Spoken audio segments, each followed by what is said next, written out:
യേശു വിളിക്കുന്നു, യേശു വിളിക്കുന്നു, സ്നേഹമോടെ തൻ കരങ്ങൾ നീട്ടി യേശു വിളിക്കുന്നു, യേശു വിളിക്കുന്നു. ആകുലവേളകളിൽ ആശ്വാസം നൽകിയിടും താൻ, ആകുലവേളകളിൽ ആശ്വാസം നൽകിയിടും താൻ. എന്നറിഞ്ഞു നീ യേശുവെ നോക്കിയ എണ്ണമില്ല നന്മ നൽകിയിടും താൻ. എന്നറിഞ്ഞു നീ യേശുവെ നോക്കിയ എണ്ണമില്ല നന്മ നൽകിയിടും താൻ. യേശു വിളിക്കുന്നു, യേശു വിളിക്കുന്നു, സ്നേഹമോടെ തൻ കരങ്ങൾ നീട്ടി യേശു വിളിക്കുന്നു, യേശു വിളിക്കുന്നു. കണ്ണീരെല്ലാം തുടയ്ക്കും കൺമണി പോൽ കാക്കും, കണ്ണീരെല്ലാം തുടയ്ക്കും കൺമണി പോൽ കാക്കും. കാർമേഘം പോലെ കഷ്ടങ്ങൾ വന്നാലും കനിവോടെ നിന്നെ കാത്തിടും താൻ.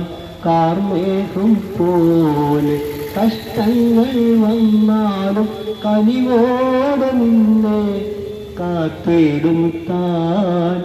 യേശു വിളിക്കുന്നു, യേശു വിളിക്കുന്നു, സ്നേഹമോടെ തൻ കരങ്ങൾ നീട്ടി യേശു വിളിക്കുന്നു, യേശു വിളിക്കുന്നു. സകല വ്യാധിയെയും സുഖമാക്കും വല്ലഭൻ താൻ. സകല വ്യാധിയെയും സുഖമാക്കും വല്ലഭൻ താൻ. ആരായിരുന്നാലും ഭേദങ്ങളെന്നിയെ കൃപയാൽ തന്നെ കാത്തിടും താൻ. ആരായിരുന്നാലും ഭേദങ്ങളെന്നിയെ കൃപയാൽ തന്നെ കാത്തിടും താൻ. യേശു വിളിക്കുന്നു, യേശു വിളിക്കുന്നു, സ്നേഹമോടെ തൻ കരങ്ങൾ നീട്ടി യേശു വിളിക്കുന്നു, യേശു വിളിക്കുന്നു.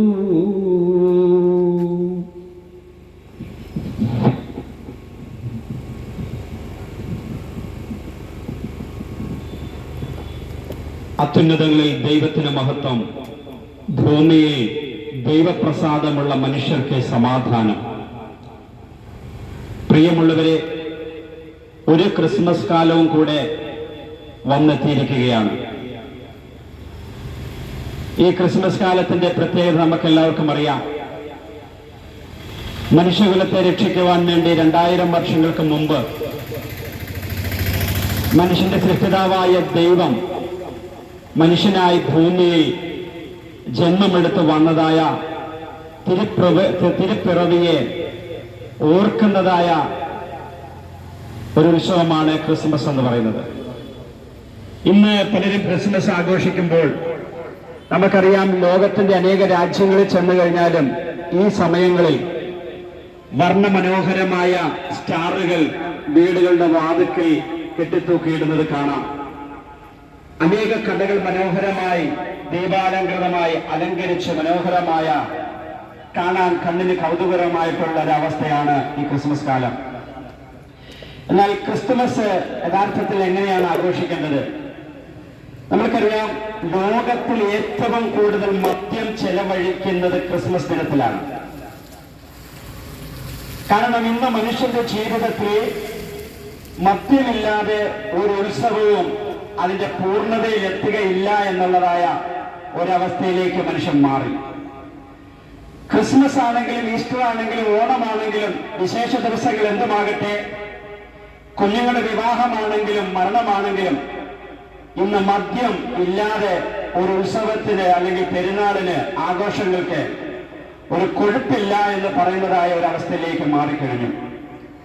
പണ്ടുള്ള കാലഘട്ടങ്ങളിലാണ് എങ്കിൽ ചില ആണുങ്ങൾ മദ്യപിക്കുമായിരുന്നു, അവരെ കുടിയന്മാരെന്ന് നാട്ടുകാർ വിളിക്കുമായിരുന്നു.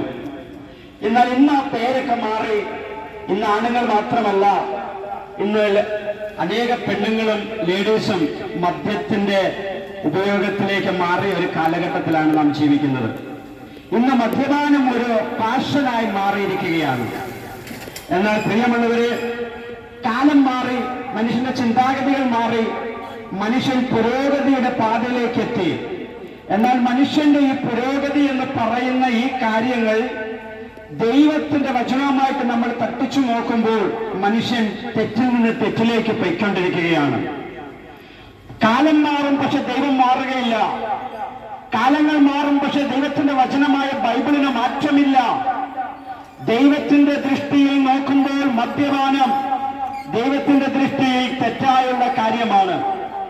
കാരണം വിശുദ്ധ വേദപുസ്തകമായ ബൈബിളിന്റെ പുതിയ നിയമത്തിൽ പല പ്രാവശ്യം ആവർത്തിച്ച് പറയുന്ന ഒരു കാര്യമുണ്ട്: മദ്യപാനി ദൈവരാജ്യം അവകാശമാക്കുകയില്ല. മദ്യപാനി ദൈവരാജ്യം അവകാശമാക്കുകയില്ല എന്ന ദൈവത്തിന്റെ വചനം അസന്നിഗ്ധമായി പ്രഖ്യാപിച്ചിരിക്കെ ലോകത്തിൽ ഏറ്റവും കൂടുതൽ മദ്യം ചെലവഴിക്കുന്നത് ഈ ക്രിസ്മസ് ദിനത്തിലാണെന്നുള്ളത് വിരോധാഭാസമാണ്. ഇന്ന് ക്രിസ്മസ് ആഘോഷിക്കണമെങ്കിൽ മദ്യവും അതുപോലെ തന്നെ വിഭവസമൃദ്ധമായ ഇറച്ചിയും മീനുകളെല്ലാം വേണം. ഭക്ഷണം കഴിക്കുന്നതിനകത്ത് തെറ്റില്ല, പക്ഷെ അതിനകത്തു നിന്നും നമ്മൾ ഒഴിവാക്കേണ്ടതായ കാര്യങ്ങളുണ്ട്.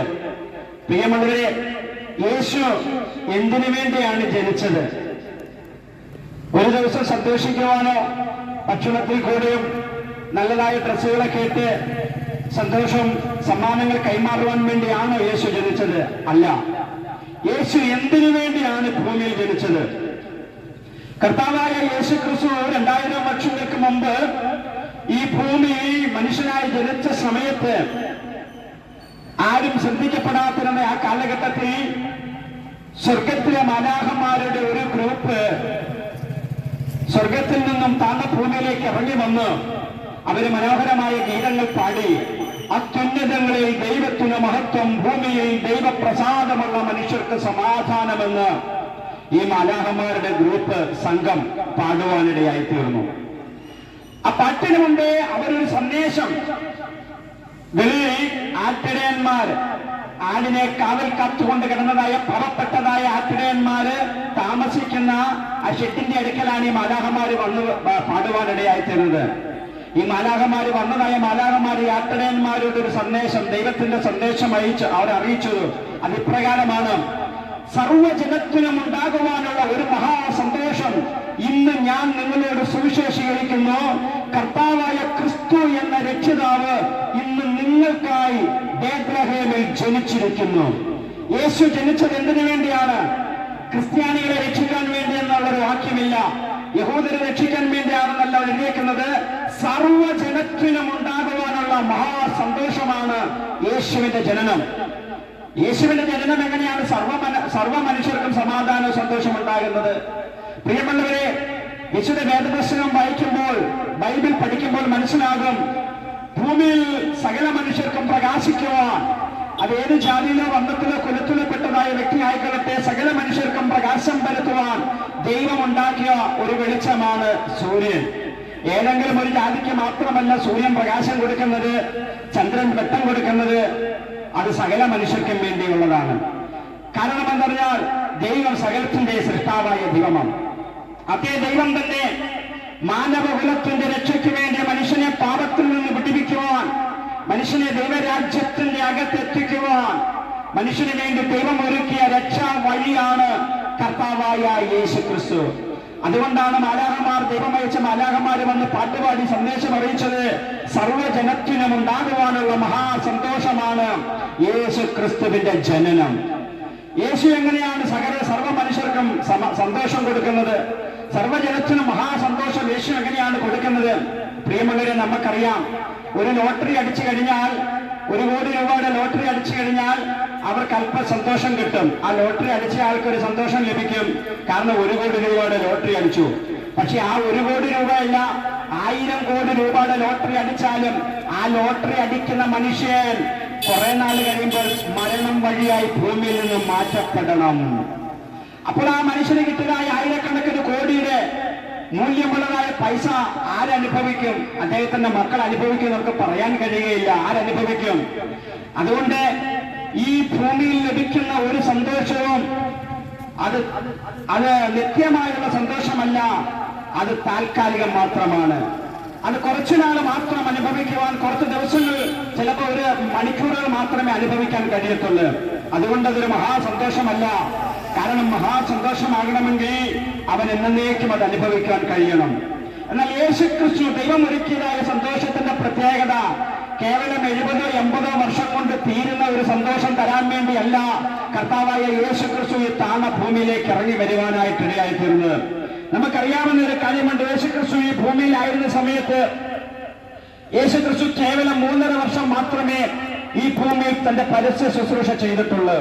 ആ സമയത്ത് ആയിരക്കണക്കിന് രോഗികളെ യേശുക്രിസ്തു സൗഖ്യമായി, മരിച്ച് മൺമറഞ്ഞു പോയതായ, മരിച്ച് അടക്കം ചെയ്തതായ, മരിച്ചുപോയി 4 ദിവസം വരെ കഴിഞ്ഞതായ, ചീഞ്ഞളിഞ്ഞതായ വ്യക്തികളെ പോലും കർത്താവായ യേശുക്രിസ്തു ഉയർത്തെഴുന്നേറ്റു. എന്നാൽ അതൊന്നും വലിയ മഹാസന്തോഷമല്ലായിരുന്നു. കാരണം എന്താണെന്ന് ചോദിച്ചു കഴിഞ്ഞാൽ, ചീഞ്ഞളിഞ്ഞിരുന്നതായ 4 ദിവസം കഴിഞ്ഞ് നാറ്റം വെച്ചതായ ശവശരീരത്തെ ഉയർത്തെഴുന്നേൽപ്പിച്ച്, പക്ഷെ ആ മനുഷ്യനും ഉയർത്തെഴുന്നേറ്റ ലാസറും ഇന്ന് ഭൂമിയിൽ ജീവനോടെ ഇല്ല. അദ്ദേഹം ഉയർത്തെഴുന്നേറ്റ് കുറച്ചു കഴിഞ്ഞപ്പോൾ അദ്ദേഹം പിന്നെയും മരിച്ചു. ഈ ഭൂമി ശരീരത്തിൽ ലഭിക്കുന്നതായ അനുഗ്രഹങ്ങളൊന്നും ശാശ്വതമല്ല, അത് നിത്യമല്ല, അത് താൽക്കാലികം മാത്രമാണ്. എന്നാൽ കേവലം താൽക്കാലികമായിട്ടുള്ള അനുഗ്രഹങ്ങൾ തരാൻ വേണ്ടി മാത്രമല്ല യേശുക്രിസ്തു താണ ഭൂമിയിലേക്ക് ഇറങ്ങി വന്നത്. പിന്നെയോ നിത്യമായ നിലനിൽക്കുന്നതായ, ഒരിക്കലും അവസാനമില്ലാത്തതായ, എന്നേക്കുമുള്ള നിത്യമായ അനുഗ്രഹം തരാൻ വേണ്ടിയാണ് യേശുക്രിസ്തു താണ ഭൂമിയിലേക്ക് ഇറങ്ങി വരുവാനായിട്ടിടയായി തീർന്നത്. പ്രിയമുള്ളവരെ, യേശു മനുഷ്യനായി ഈ ഭൂമിയിൽ ജനിച്ചത് മനുഷ്യന്റെ ആത്മാവിന്റെ പാപത്തെ മോചിക്കുവാൻ, മനുഷ്യന്റെ പാപം നീക്കി അവന്റെ ആത്മാവിന് നിത്യരക്ഷ നൽകുവാൻ, അവന്റെ ആത്മാവിന് മോക്ഷം നൽകുവാൻ വേണ്ടിയാണ് കർത്താവായ യേശുക്രിസ്തു ഈ ഭൂമിയിലേക്ക് ഇറങ്ങി വരുവാനിടയായി തീർന്നത്. ദൈവത്തിൽ നിന്ന് ലഭിക്കുന്നതായ രോഗസൗഖ്യങ്ങൾ, ഭൗതിക നന്മകൾ, ഉയർച്ചകൾ എല്ലാം ഈ ഭൂമി കുറെ ദിവസങ്ങൾ കഴിയുമ്പോൾ അസ്തമിക്കുമ്പോൾ ദൈവം നൽകുന്നതായ നിത്യജീവിതം എന്ന് പറയുന്നതായ, നിത്യമായിട്ടുള്ളതായ പാപക്ഷമ എന്ന് പറയുന്ന അനുഗ്രഹം ഈ ഭൂമി കൊണ്ട് തീരുന്നതല്ല. മരണത്തിനപ്പുറം നിത്യമായ ജീവിതത്തിൽ അതെന്നേക്കും തുടരുന്ന അനുഭവമാണ് നിത്യമായിട്ടുള്ള ദൈവത്തിന്റെ അനുഗ്രഹം. പ്രിയമുള്ളവരെ, നമുക്ക് ദൈവത്തിൽ നിന്ന് നന്മകൾ നമുക്ക് താല്പര്യമാണ്. രോഗങ്ങൾ വരുമ്പോൾ നമ്മൾ ദൈവത്തോട് പ്രാർത്ഥിക്കാറുണ്ട്, ദൈവമേ എന്നെ സൗഖ്യമാക്കണമേ. സാമ്പത്തികമായ കടങ്ങൾ, പ്രയാസങ്ങൾ വരുമ്പോൾ ദൈവത്തോട് പ്രാർത്ഥിക്കാറുണ്ട്, ദൈവമേ ഇതിനകത്ത് ഒരു വിടുതൽ നൽകണമേ. ചിലർ ഉപവസിച്ച് പ്രാർത്ഥിക്കാറുണ്ട്, നല്ല കാര്യമാണ്. പക്ഷേ ഇതെല്ലാം നേടിയാലും കർത്താവായ യേശുക്രിസ്തു ചോദിക്കുന്ന ഒരു ചോദ്യമുണ്ട്. ഒരു മനുഷ്യൻ സർവ്വലോകവും നേടിയാലും അവന്റെ ആത്മാവ് നഷ്ടപ്പെട്ടാൽ അവൻ എന്താണ് പ്രയോജനം?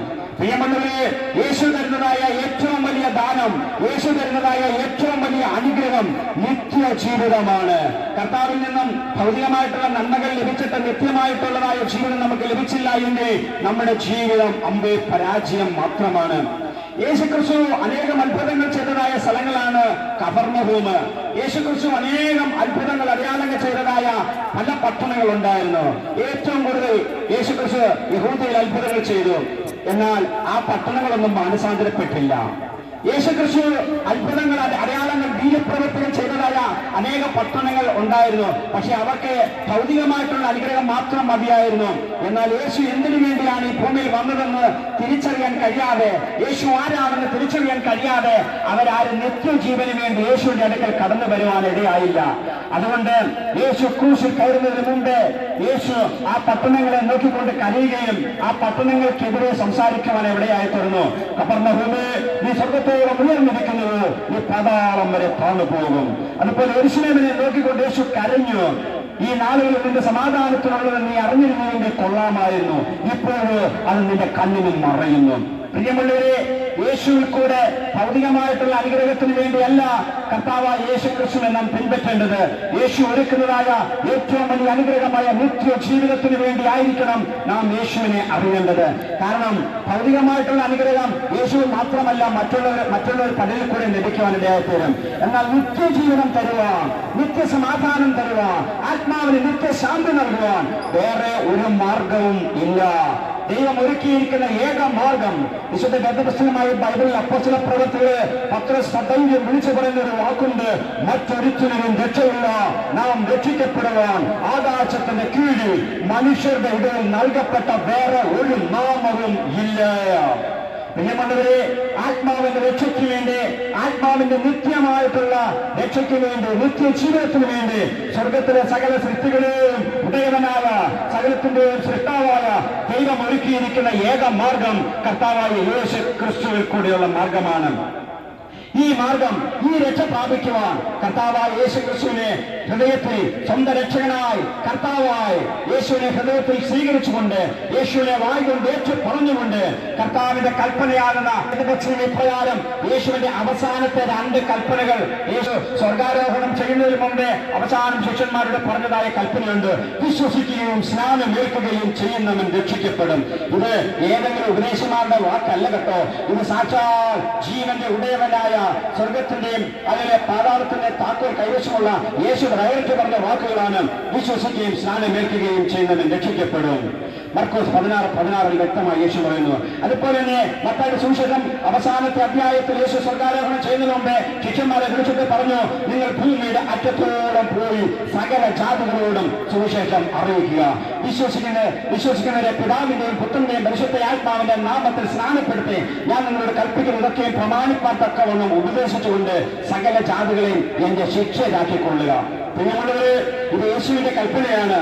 യേശുവിന്റെ കൽപ്പനയാകുന്ന ആ വചനം നമ്മൾ അനുസരിച്ച് നിത്യജീവിതം, യേശുവിൽ കൂടെ സൗജന്യമായി ലഭിക്കുന്നതായ ആ നിത്യജീവിതം പ്രാപിക്കുവാൻ, നിത്യരക്ഷ പ്രാപിക്കുവാൻ, സൗജന്യമായുള്ളതായ ഈ അനുഗ്രഹങ്ങൾ നഷ്ടമാക്കി കളയാതെ കർത്താവായ യേശു ക്രിസ്തു കാൽവരി ക്രൂശിൽ നാം സ്വർഗരാജ്യം അനുഭവിക്കാൻ വേണ്ടി കൊടുത്തു തീർത്തതായ ആ വില, അത് മനസ്സിലാക്കിക്കൊണ്ട് അത് ഗണ്യമാക്കി കളയാതെ അതിനെ ഗണ്യമായി പരിഗണിച്ചുകൊണ്ട് അതിൽ വിശ്വസിച്ചുകൊണ്ട് യേശുവിന്റെ രക്ഷകനായ കർത്താവായി സ്വീകരിച്ച് യേശു ക്രിസ്തുവിന്റെ നാമത്തിൽ സ്നാനമേറ്റൊരു ദൈവപൈതലായി ദൈവരാജ്യത്തിന് അവകാശിയായി തീരുമ്പോൾ അപ്പോഴാണ് യഥാർത്ഥ ക്രിസ്മസ് ദിനമാകുന്നത്.